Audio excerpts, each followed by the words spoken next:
بسم اللہ الرحمن الرحیم، الصلاۃ والسلام علیک یا رسول اللہ وعلی آلک و صحابک یا حبیب اللہ۔ حضرت عمر بن عبدالعزیز کا شمار ایک لحاظ سے خلفائے راشدین میں ہوتا ہے، اگرچہ ان کا عرصہ خلفائے راشدین کے بہت عرصہ بعد ہوا ہے، لیکن کام ایسے کیے، عدل ایسے کیا کہ حضرت عمر رضی اللہ تعالیٰ عنہ کی یاد تازہ ہوتی ہے، اور کیوں نہ ہو، انہی کی نسل میں سے ہیں، انہی کی نسل میں سے ہیں، اور حق، عدل، انصاف، زکوٰۃ کا نظام آپ صلی اللہ علیہ وسلم نے چند پیشن گوئیاں کی تھی۔ حضرت علی فرماتے ہیں کہ ایک عورت فلان جگہ سے فلان جگہ تک جائے گی بلا خوف و خطر، سوائے اللہ کے اسے کوئی خوف نہیں ہوگا۔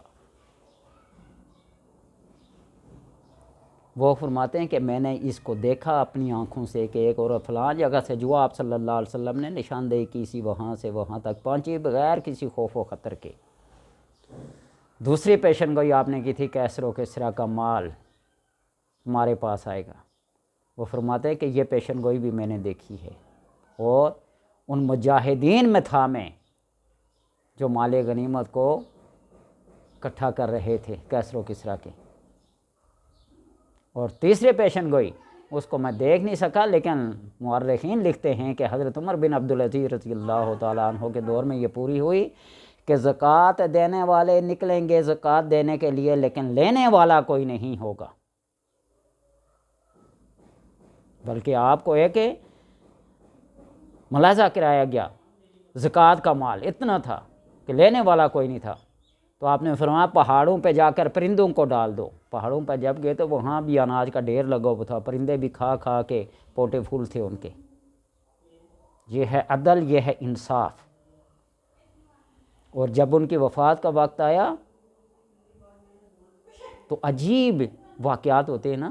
ایک چرواہا بکریاں چرا رہا تھا، دیکھا کہ ایک شیر نے، ایک بھیڑیے نے بکری پہ حملہ کر لیا۔ اس نے چیخ کر کہا کہ امیر المومنین اس دنیا سے رخصت ہو گئے ہیں۔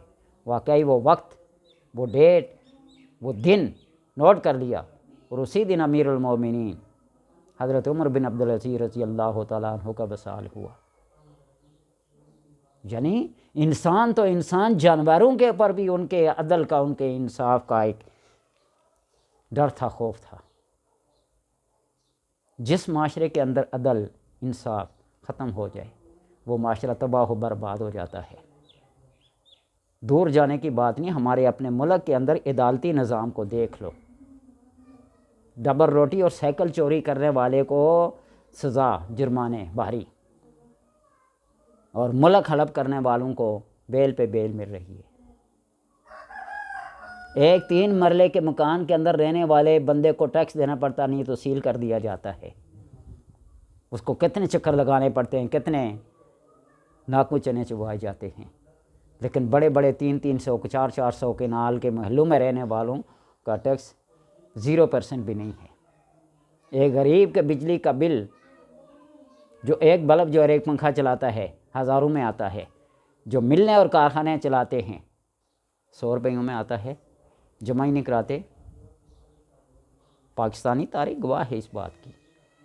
تو اس لیے عمر بن عبدالعزیز رضی اللہ تعالیٰ عنہ نے خطبہ فرمایا، اے لوگو تم ایک خاص مقصد کے لیے پیدا کیے گئے ہو، اگر تم اس کی تصدیق کرتے ہو تو تم بے وقوف ہو، کیونکہ تمہارے اعمال ویسے نہیں ہیں، اور اگر اسے جھٹلاتے ہو تو ہلاکت میں پڑ گئے ہو۔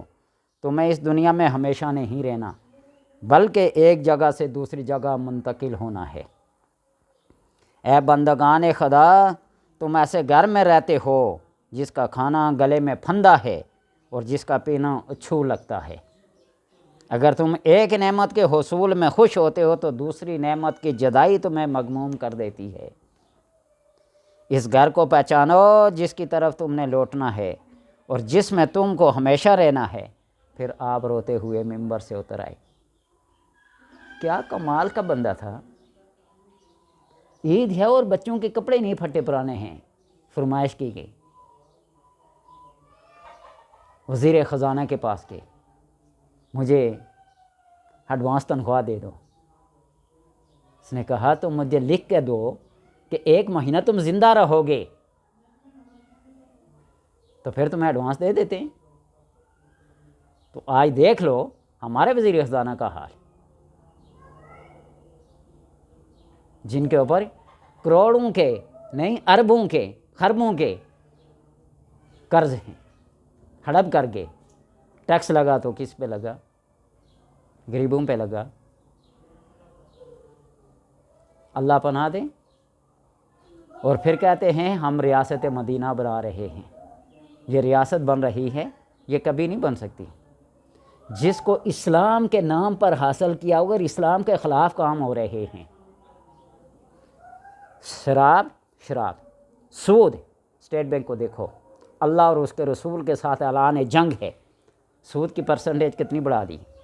اور پھر ٹیکس، یہ جگہ ٹیکس، یہ، اور پھر حدود و قصاص کے اندر مجرم کو بری کر دیا جاتا ہے اور ناحق کو، بے قصور کو بند کر دیا جاتا ہے۔ اسلامی جمہوریہ ہے۔ تو اس لیے اللہ سے دعا کرتے ہیں کہ جس نام کے اوپر، جس نعرے کے اوپر اس ملک کا حاصل ہونا ہوا ہے، اللہ اس کے نظام کو، اس شرعیت کو، ان احکامات کو، ان دینی فریضوں کو کما حق ہو نافذ العمل کرنے کی توفیق عطا فرمائے۔